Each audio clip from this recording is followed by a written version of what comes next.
tell them your names. Go ahead. I'm cracking up. Well, I'm Tanikka Charraé. And I'm Natalie, Imani. And we are your singer friends.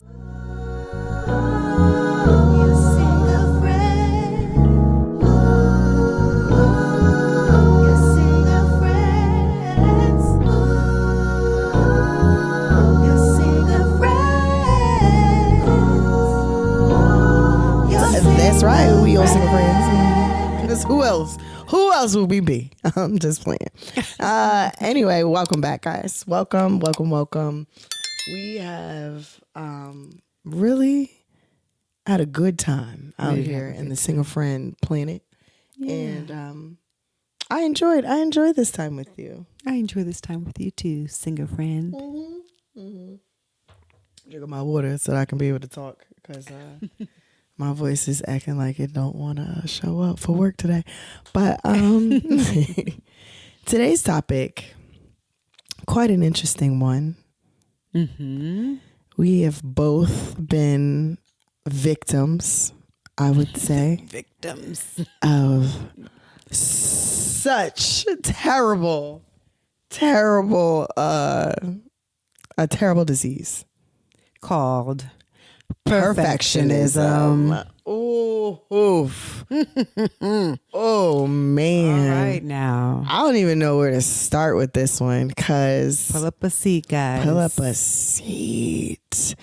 All right, so we always kind of like to start with the definition of whatever the topic is. Mm-hmm. So this description says, while there is no perfect definition, pun intended, perfectionism is often defined as a multi-dimensional personality style that has 3 parts. Oh. A relentless striving for flawlessness, excessively high standards, negative self-evaluations based on judging yourself largely on your ability to meet such unrelenting standards. And this is why I said former recovering used to be perfectionist. Okay, so I know, I probably could talk about this all day. I was probably the biggest offender of perfectionism. Mm-hmm. Still am. It's still a daily struggle where I have to prevent myself from needing it to be perfect. But perfectionism, I recognized it a couple years ago in me. One day I was doing something, and this is a real true, I promise to goodness story, true story. I think I was trying to do something. I was trying to like put out like a project or something like that. And it just wasn't right to me. I was just like, I know that we mixed this twice and I know, da, da, da, da. And it was just holding up time. Like I wasn't putting the thing out. It was holding up the dates. And I just wanted it to be right. And I don't even know if I knew what right was in my brain. But I remember I was like, I just want it to be perfect. And I felt like God was like, girl, ain't nothing gonna be perfect. And I think that was legitimately the moment that I got it. Because anything, like for me, everything had to be perfect. What do you mean nothing could be perfect? And I think the second that I realized that I was striving for something that I would never like really actually achieve. Like I'm big on excellence. I'm big on things being great. I'm big on the attention to detail, every hair in place. And then there's some times that just doesn't happen. But I started, instead of being frustrated by not being able to control that, if you will, kind of embracing a little bit of the flaws in things. I think that's how I started to kind of get past certain stuff. So like if I would listen to a song that I did and I'd be like, man, I wish I did the run or held the note a little longer. We'll say that. I wish that at the end of that run, I just like held the note or something. Let me go back and do it again. And the producer, I would be wearing producers out, child. They'd be like, we have 933 ad-libs. What do you want to do with any of them? And I'll be like, throw them in the trash. Let's start all over again. And I realized like just how time consuming it is and just how like I might have liked something this one day and then I come back and I'm like, what was I thinking? Oh, it's terrible. Like that You go into this little spiral of overthinking. The spiral that comes with perfectionism is unrelenting. There's literally no peace there. You spend so much time overthinking the thing that you don't even end up releasing it or sharing it. No. How many because things? You're so busy spending so much of your time trying to get it right. I have gotten to, so many of my projects have made it to the rest in peace cemetery. You will never see the light of day. Mm-hmm. I was just thinking, I was singing a song randomly the other day and I was like, oh my gosh, I shot a video for that. I had like all the things. And I was like, where is it? Did I ever put it out? I don't think I ever put it out. That's terrible. So, okay, one of the things I want to discuss with you, Nat, what do you think causes artists specifically, singers specifically, perfectionism? Because I think we really got it and got it bad. I think singers get it bad. I mean, mad musicians with perfectionism, obviously. I think it's a musician kind of thing too. But I think singers, like, I know for me, every singer I see, especially when they are like going in for their own project, it's like perfectionism overload. Yeah, I think, for one, social media doesn't necessarily help because you're looking at other people's stuff, right? So you're like, oh my gosh, like such and such, her video quality looks so good. And did you see the edit? Like the way she just, came and then she disappeared and then she came back, she did a flip and the way she's promoting her music, like, it's it's so wild and crazy, and it makes you feel like, okay, well, if I'm gonna do it, then I need to do that too. I need to be able to flip. You know what I mean? Yeah. And, we talked a lot about balance, and I think it is important to balance because there is time and work that needs to be spent on like perfecting your craft, right? Yes. Or, perfecting, quote unquote. Perfecting excellence. Yeah. Like being better at what you do. But there does come a time where you have to be like, okay, the art is ready. It's ready. Right? Like it's time for me to share. And, even like the way like the world is now, social media and everything, where it's like people are constantly consuming. If something is not perfect and you release it and share it today, most people aren't going to remember it in 2 days anyway. And it typically goes viral, it seems like. The trash, the crappier, the little quality. It's like viral. How did this get 1 billion streams? How did that happen? It's funny. Yeah, I think sometimes people want to like skip over the feeling of working at the craft, like want to skip past that and just be great. And if they're not already just naturally great, then they don't want to release, they don't want to be out there, they don't want to be seen. Yeah. A lot of people don't want to take the time to like really like get great at something. That's a real statement. You talking some real hard truth right now. Yeah. So I think it is like it's a mix between like, okay, I'm gonna work at this. Yeah. And as I'm working through this, I'm also not gonna critique it through the stages of it not being great. You know what I mean? If you don't want to work through the stages of it not being great, like you think you could skip all these steps and you're gonna be frustrated with yourself because what you're creating and what you want to put out is not perfect, but it's your version of perfect. But are you really putting in the time to yield that make type it the result? Best? Yeah, exactly. Yeah. And like it doesn't. It's a tricky thing. I think that every artist has a choice, right? Like you can either be like, I'm about quantity, so I'm gonna just release, numbers, get which it out. Is fine, which is cool. Whether it's perfect or not, I'm just gonna release. Or you're gonna be like, you know what? I'm focused on quality, so I'm gonna take my time. But as you're taking your time, can you put a date on it? Can you put like, Yes. Because, you know, otherwise it's just, like we said before, just a dream that's not going to come Just a dream. to fruition. Like, you know what I mean? So as you're perfecting, like create, you know, give yourself a time, a date, put a stamp on it so that it can see the light of day at some point. Yeah. Because otherwise it's just this cycle of perfectionism. Nothing's ever enough. Nothing's ever good enough. You start to, you know, overthink and question everything that you do. You've never stopped. You know what I mean? Yeah. So I think it's really just, for one, deciding what your perspective is. Yeah. Like, I just want to share and let everybody see, even when it's not that great. Yeah. And that's perfectly fine. And if you aren't that kind of person and you're like, you know, I want to make sure it's a certain way, that's fine too. that's okay too. Yeah. But when are you going to pull the trigger? Like, you have to give yourself a point of like, okay, this is it. It's together. Yeah. It's ready. Yeah. You know what I mean? And not be so attached to the outcome. Not be so, don't like allow your self-worth to be tainted by people's response to what you're sharing. You know what I mean? So I think you have to kind of go back to your why. Yeah. You know, like, why am I doing this? Is this for me? You know? And I think, you know, a lot of times people don't want to be seen trying, you know.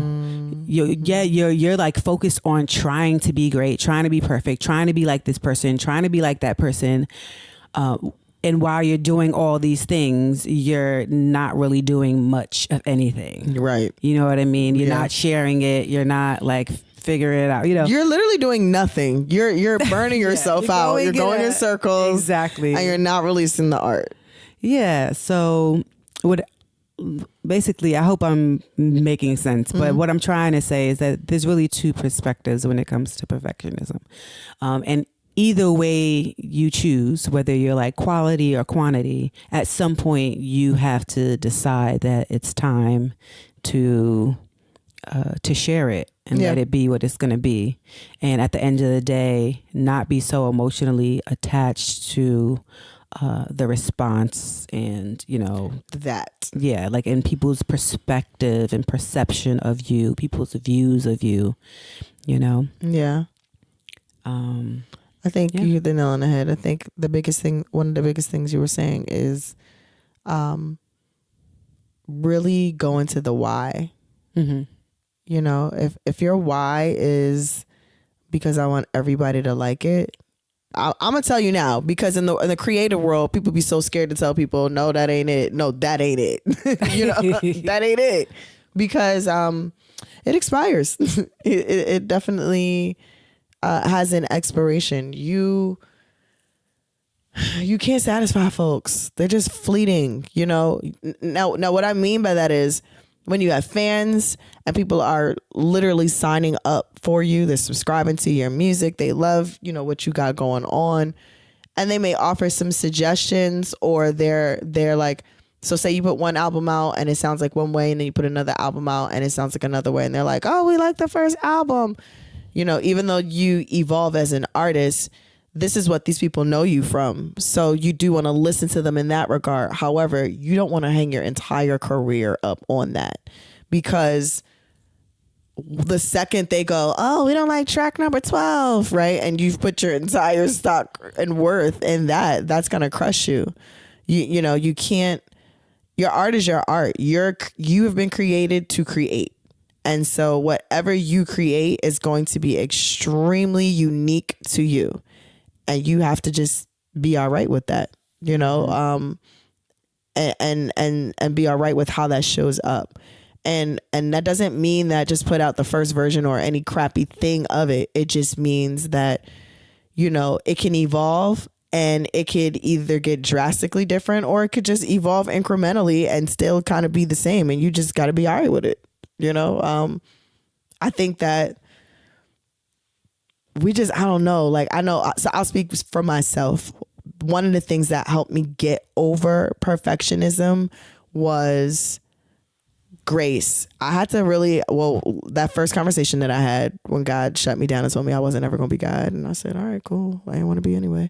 But he was like, you can't be perfect. And I was like, okay, I get it. And once I started like genuinely seeing that I couldn't be perfect, when little imperfections would come up, say I sing something and within the middle of me singing it, you can hear my voice is raspy because I have a raspy voice. Instead of retaking it, like, let's embrace the fact that that actually is how I tend to sound, or that's what showed up in that moment. And it's so authentic and it's so moment appropriate. It's not, wrong in pitch. So why not keep it? It's adding character. It's nice. It's something that might be a little flawed, but is showing up artistically or showing up beautifully. And so when I started making space for grace, if you will, I know that sounds so cliche and politician like, but when I started making space for grace, it really made a huge difference. Like, so let's using that example, like instead of recutting something because, my voice is raspy on this part, it made me go like, oh, look at these little areas where my voice does this thing. Or like, look at, it made me like appreciate, or it made me really, just start to go, okay, these little characteristics, these little things that sometimes I can't even really plan or pinpoint, they show up and they add so much more. And I like that. That's actually kind of cool. Or even if I don't like it or it makes me uncomfortable, it's kind of like, but that's you. Nobody else can actually do that. So once I started really wrapping my brain around that, it really started changing the perspective of putting out art and putting out art where it's perfect from you versus it's just literally every single thing is perfect. Now I don't play with pitchy notes. I don't really like, that I can't really wrap my brain around. But I just accept and respect and embrace some of the flaws that come along with music. Because sometimes that's where the magic is. Yeah. Right. So literally. You might, if you want to skip past like the gritty stuff, you can't really find the diamonds. Yeah, you can't. You know what I mean? Like you can't find, I always tell my clients when we first start working together vocally, like, look, never criticize yourself in these sessions, because you're going to do things that you don't like, that your voice, you don't like how your voice sounds as you're doing it. But in order for you to try something new, when you're trying something new the first time, you're not going to sound great. Yeah. I promise you. Yeah, you might like a few times, you know what I mean? But in order for you to perfect what you're trying to perfect, you have to allow yourself to work through the imperfections. Yeah. And I think people don't like that discomfort. Like you're I mean, and it's really uncomfortable. Yeah. But the funny thing is that because so many people only share the perfect side of everything, when you find people who do share the imperfect, that's inspiring to a lot of people. It's like, oh my gosh, like, look what she did. Yeah. And it's one side is saying, oh my gosh, that's crazy. Yeah. But one side is also saying, I wish I had the courage to do that as well. Because it's bravery in that. Exactly. Which, goes to what we were talking about off camera in terms of vulnerability, like being vulnerable enough to embrace when you do things that aren't perfect. Yeah. And like you said, there is a bravery in that. And I think that changes the mindset too. If you look at, you're being so scared to put something out, that the fear part, like that doesn't take anything. It takes mad courage to actually put something out. So, that's one thing. I think another thing that helped me deal with perfectionism a little bit more, or better rather, was getting people involved. So when other folks are involved, like obviously you don't want to let folks down, but I remember one of the last projects I put out with my friend Brett Baker. Shout out to B-Dub. But when we put it out, like I liked it. I was really, like, okay, cool. The project is solid. I like the songs. I love the production. There were a few things I clearly wanted to recut, but there were some that weren't. And this one song we did called Receipts, we recut that song probably 4 times. 4 times. Don't you know we went back to the original? Like, I wrote this song when I was like on tour in like Germany somewhere. And I was like, oh my gosh, this song's going to be lit. It's crazy. I run back home to the studio. I record it just real quick off the humbug because I wrote it and I'm all excited. That energy from that excitement and just being like, oh my gosh, let me let you hear what I did was the best take from all of the takes that I had done. That's so funny you say that because I saw a clip online the other day from an engineer that was working with Michael Jackson, and they literally did 90 cuts, 90 takes of a song. Quincy Jones came in, said, let me hear the second take that you did. 90. Quincy Jones came in and said, let me hear the second take that you did. And that was the one.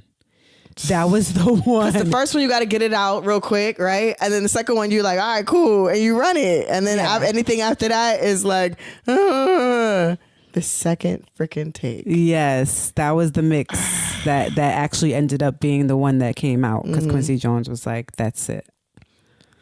And they did it 90 times. Dang. That's wild. That's just like... But that also goes to show you, one, perfectionism is relative, right? Because it's relative to you. What you're saying is perfect. Because I put stuff out and I'm like, okay, hit every note. It was cool. One of the other things that I think has helped me with perfectionism is accountability. So I was given the example of my producer, the music. I go back and listen to it. Every now and again I hear it. I'm go, oh, I wish I redid this. Oh, I wish I did it. But me trusting him and his expertise, again, I recut it 4 times. He was like, the first cut was the take. And so I had to trust him. Because in my head, I was about to take it just like Mike about 90 more times. We was about to be on the same page. But because I trusted him, I just said, you know what, fine. And we put it out and it's solid. And I think that is where I've started. I think that's where I started really just functioning better when I start to get, because what I learned is that perfectionism is also and overthinking is like, it's an anxiety. Like it, you get anxious with it. So yeah, I don't want to be anxious about what I should be doing, like in terms like of music and creating and stuff like that. So I just want to put out a solid, excellent version of that. And I think I started just changing my mindset that way. Make it look, again, I'm telling you, I had to change my standards. Is it in pitch? Okay. Is it clean? Can you hear the run on the notes? All right. And I had to start really changing things like that, because I would be changing every little. I mean, that's the thing with perfectionism. It's not like just one big thing. It's not one big oops or one big like, it's like every little thing.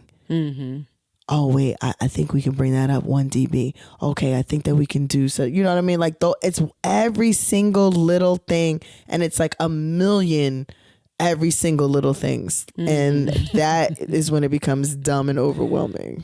Yeah. And you don't want to stop yourself from sharing or trying or doing or going for that audition, or, you can definitely start to hide a bit because you're like, I'm not ready. If you are always waiting to be ready for things, you'll never get anything done. Never. You know what I mean? So there does come a point where you have to just pull the trigger and go for it. What were some of the things you did to combat perfectionism, or do to combat perfectionism? For one, my husband's always in my ear telling me, like, just put it out. Like, just put it out. Just do it. Just, like, do it. Like, So I think getting into the practice. Which is helpful.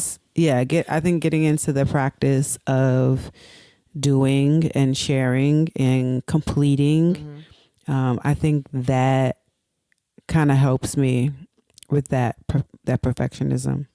And really going back to like trying to think about my why and if I can't pinpoint my why for why I want to do something, then maybe it's not time, maybe it's not.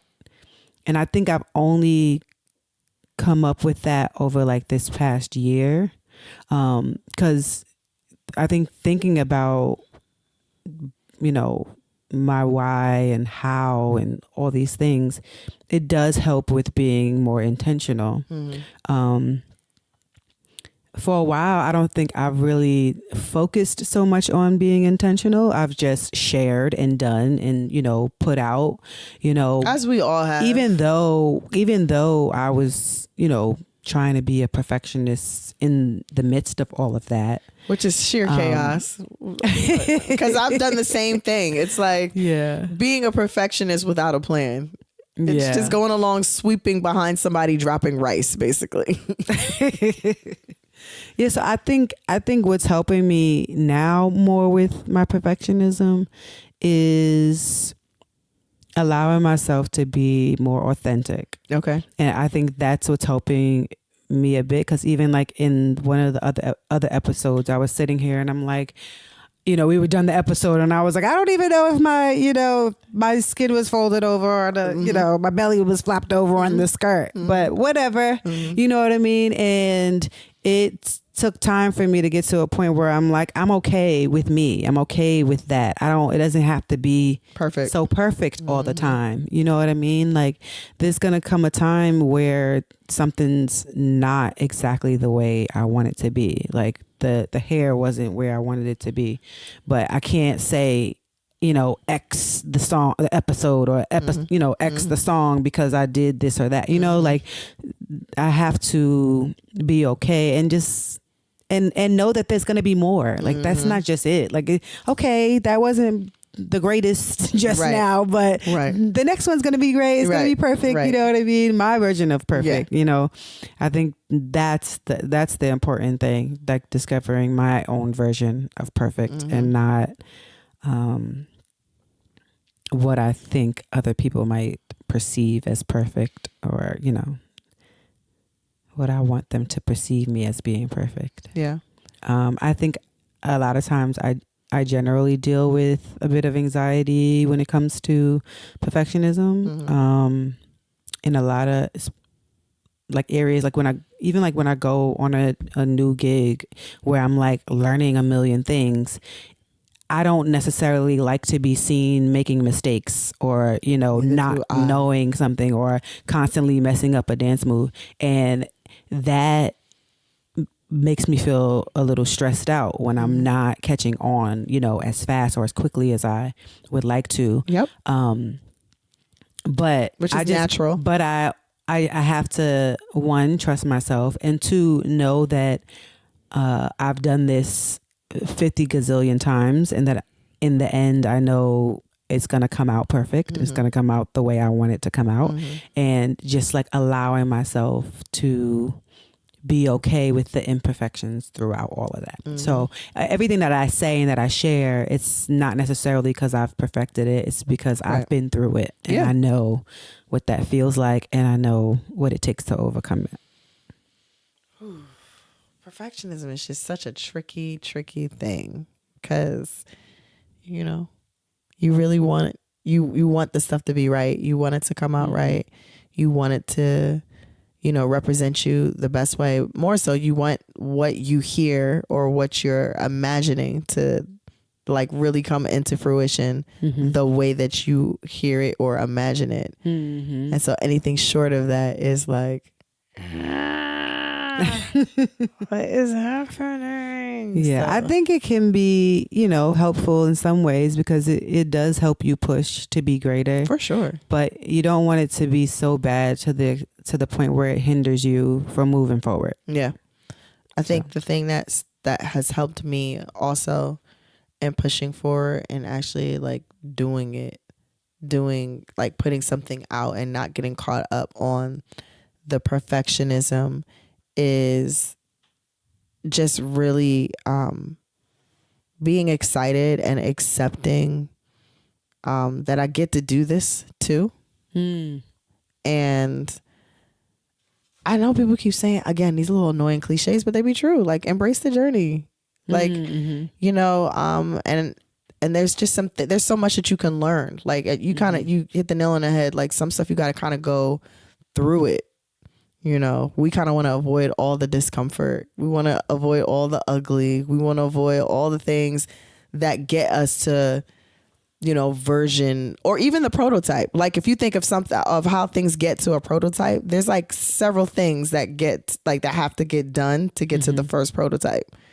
So I think it's just being all right with and examining and appreciating, going back to that grace thing about like the ugly parts, the weird parts, the quirky parts. Like just stuff that is just the stuff you don't want to like acknowledge, if you will, is the level up. I always like to equate it to a video game. If you think about Mario Brothers, I love Mario 1 and Mario 3. Those are my two Marios. But Mario, if you think about Mario 1, you know, there was always like those little like cheat codes, the cheat code books, and you can skip to, I don't know, board 6. That's how people really are addressing life. They just want to skip to the fun, flourishy, cool, beautiful parts, the advanced boards, all of that. And nobody wants to actually put in the time and kill the dragon. Nobody wants to actually put in the time and defeat level 2, 3, 4, 5 before you get to 6. But the interesting thing is that there's so many skills that you're acquiring in 2, 3, 4, 5, and 6. There's so many and new powers and weapons that you're collecting. Exactly. To actually get to the next level.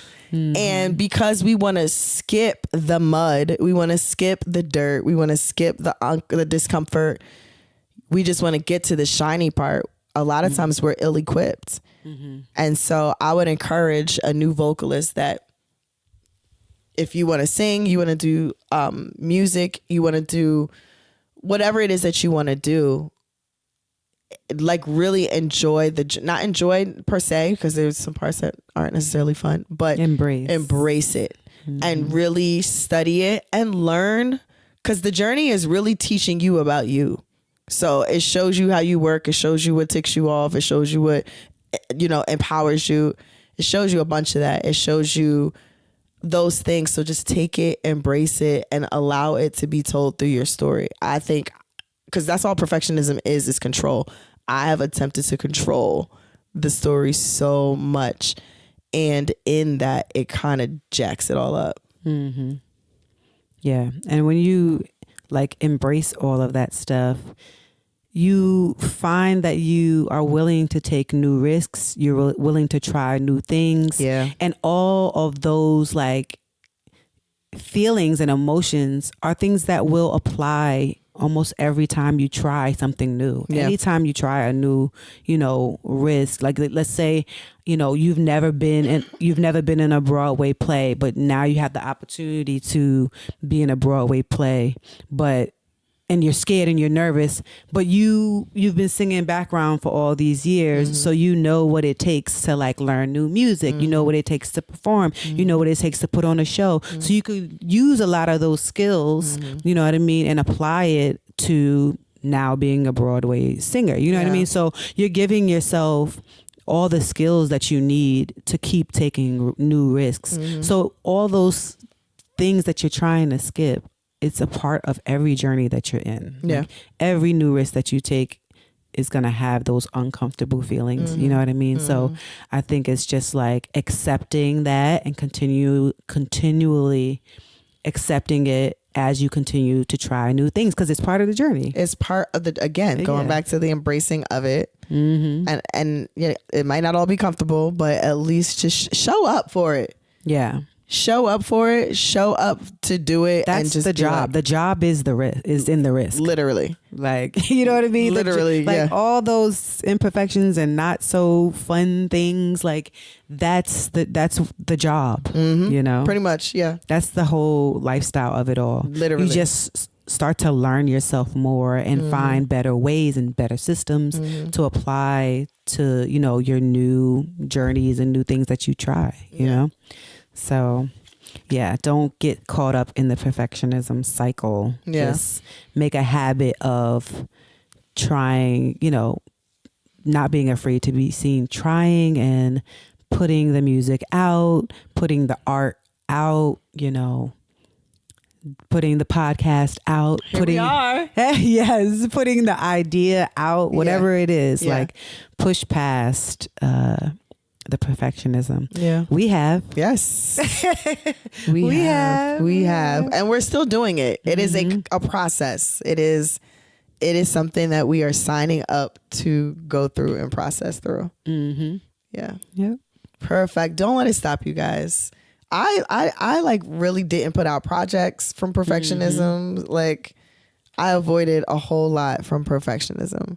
Yeah, me too. Because I tend to look back with a critical eye at the things that I've done, and I'm like, oh gosh, look at that cover art. Me too. Oh my gosh, what was I thinking? Why did I wear my hair like that? What was I? You know what I mean? Yep. So, but it was me at that time. That was me at that moment. You know what I mean? Like, it's okay. And it's okay. Yeah. Yeah. And just like embracing and accepting myself. Yeah. Like, that's part of it too. Mm-hmm. Like, yeah. We've been on this self-embracement journey. Gotta love all of it. Yeah. We've been on it for a while. We've been embracing ourselves for some time. So why not in music? We only get one, right? Who else is going to play this role? Free yourselves. I was like, yo, what is you about to? Yes, please free yourself. Like literally, guys, free yourselves. Yes. Like it's not worth it. It's not worth stopping yourself, stopping your growth, stopping your evolution. Because what happened when I didn't put the project out? I stopped. I didn't put it out, but I still had to pick up where I left off. Mm-hmm. It's just like Mario Brothers. If I don't have the cheat code, I still gotta go back and play. I still gotta get board 2, board 3, board 4. Yeah, let the people see you. Allow yourself to be seen. You know, do yourself that solid. Like let go. Like she said, free yourself. Like let go of that thing that's preventing you from being great. My favorite term is greatness prevention. If something comes up and it's like meeting me with some resistance, I'll be like, and then they signed up for some greatness prevention. Just understand. Greatness comes in all types of packages, and oftentimes it's never perfect. Well, you guys have been the perfect audience. Perfect. Thank you guys so much for tuning in to our first season. Our first season. Yes. Well, our first quarter, kind of, because we're coming back.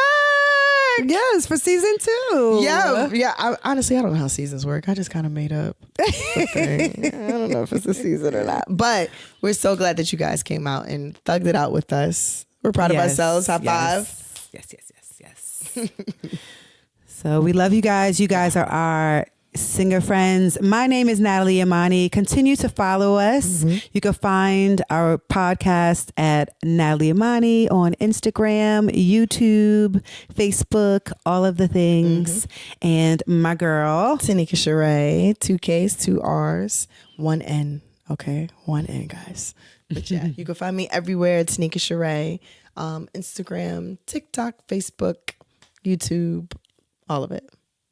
stay tuned. And also, we want you guys to make sure that you stay tuned for our stories, DM us, send us your songs. We want to be sure to share with our community all of your, insight, your songs, your music, Yes, we want to share you with our other singer friends. Yeah. Because we're all singer friends. So thank you once again. Again, I'm Natalie Imani. And I'm Tanikka Charraé. And we are your singer friends.